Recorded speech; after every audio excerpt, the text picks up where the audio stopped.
8 years, 8 long, grueling years of dedication, late nights, and sacrifices I had made quietly, hoping they would be recognized.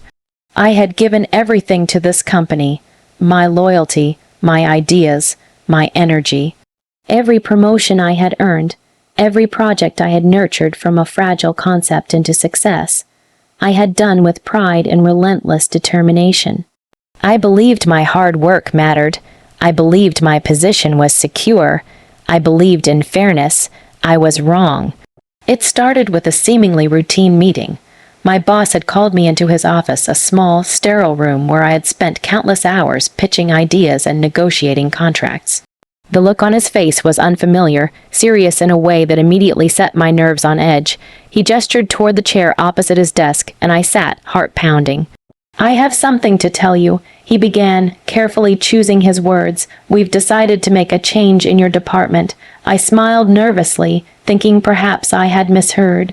"A change," I repeated, "like restructuring." He shook his head slowly. "No, more direct than that. We've assigned your position to someone new." I blinked, confused.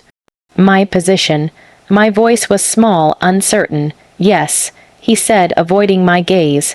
Then, almost as if he had rehearsed it for a week, he added, "And it's your husband's girlfriend." Time stopped. The words echoed in my mind, repeating like a cruel chant. My stomach dropped, my hands went cold, and for a long moment I could only stare. My brain refused to process the truth. Betrayal was one thing, but this was catastrophic.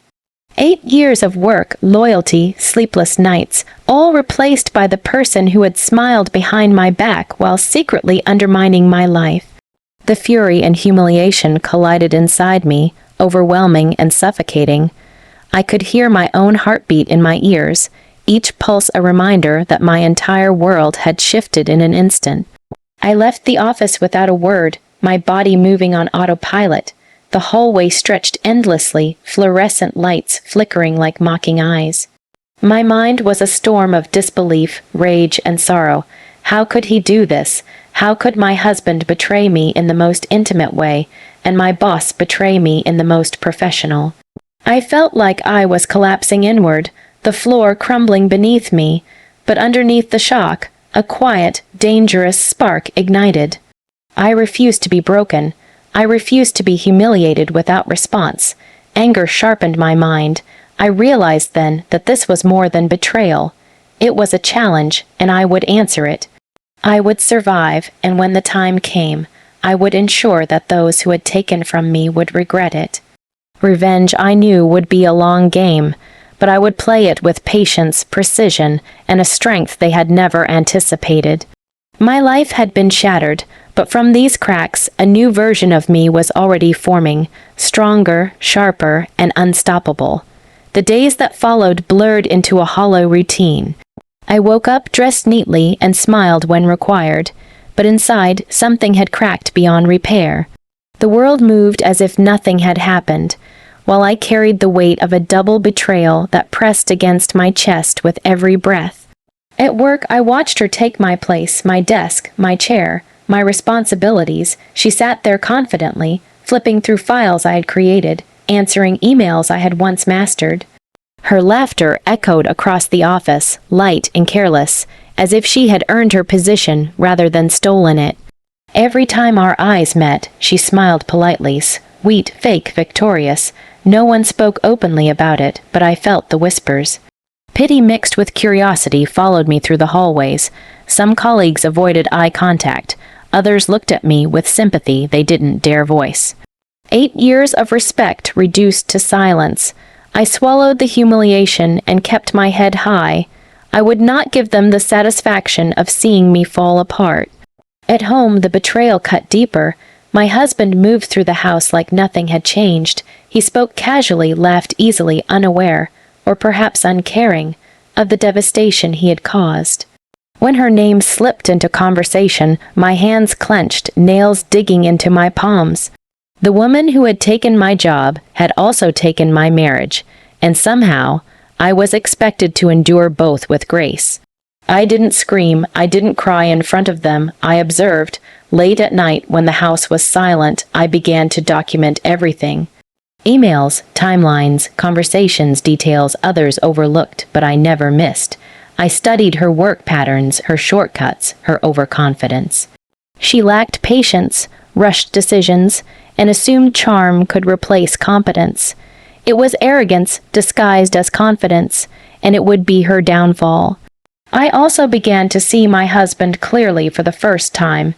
His weaknesses became obvious: his ego, his need to feel admired, his belief that he was untouchable. He underestimated me, and that was his greatest mistake. The woman he betrayed was no longer naive or forgiving. Anger transformed into clarity. Pain sharpened my instincts.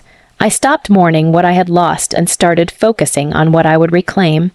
I wasn't interested in reckless revenge fueled by emotion. I wanted something sweeter, something slow, undeniable, and devastating. Each day, I grew quieter, more composed, and that frightened them far more than tears ever could. Beneath my calm exterior, a strategy was forming. I would let them believe they had won. I would let them grow comfortable, careless, blind to the consequences approaching them. Because when everything finally unraveled, and it wouldn't be chaos that destroyed them, it would be truth.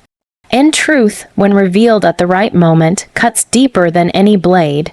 By the time anyone noticed the shift, it was already too late. I had perfected the role of the calm, cooperative employee, the woman who accepted her fate with grace and professionalism. I showed up on time, smiled politely, and did exactly what was asked of me. No complaints, no bitterness. That illusion made them careless. At work, I began laying the groundwork, slowly, methodically. I offered help when she struggled, knowing she would accept it without question. I guided her just enough to let her believe she was succeeding on her own. Every mistake she made, I quietly documented. Every rushed decision, every overlooked detail, every email sent without proper review. I kept track of it all. She was charming, but charm doesn't replace competence. Under pressure, she panicked. Under scrutiny, she crumbled. And I made sure that scrutiny arrived at precisely the right moments: meetings with senior leadership, high-stakes deadlines, presentations she wasn't ready for. I didn't sabotage her. I simply stopped saving her. Colleagues began to notice. Whispers shifted from pity to doubt. "She's not as sharp as we thought. Didn't she used to handle this flawlessly?" My name resurfaced in conversations, spoken with respect and regret. I remained quiet, letting the contrast speak louder than I ever could. At home, I played a different game. My husband grew increasingly arrogant, convinced that everything had worked out in his favor. He underestimated my silence, mistaking it for weakness. I encouraged his confidence, asked harmless questions, listened carefully. He talked more than he should have. People always do when they think they're safe. The truth revealed itself in fragments: careless admissions, inconsistencies, misplaced trust. I kept records, not out of spite, but preparation. I wasn't planning an explosion. I was designing an unraveling. What surprised me most was how empowering it felt. The anger no longer burned uncontrollably. It fueled me with precision. I slept better. I walked taller. I had purpose again. They thought they had taken everything from me, but in reality, they had given me clarity. The woman who once avoided conflict was gone. In her place stood someone sharper, more aware, and no longer afraid of losing what had already been stolen. I no longer needed their approval. I was building something far more valuable: my control. By the time the first cracks appeared, they still didn't see me as a threat. That was the beauty of it. Revenge doesn't need to be loud to be devastating. Sometimes it's a quiet shift of power, a steady tightening of circumstances until escape becomes impossible. I watched them celebrate small victories, unaware that the foundation beneath them was already weakening.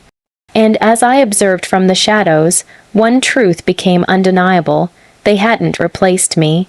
They had merely borrowed my place, and the bill was coming due. Months had passed since the day my world collapsed. During that time, I had transformed every ounce of betrayal into careful, precise action. What had begun as anger had evolved into strategy, patience, and a quiet resilience that no one, not even my husband or his girlfriend, saw coming. Now the moment of reckoning had arrived. At work, the consequences of my meticulous planning began to unfold.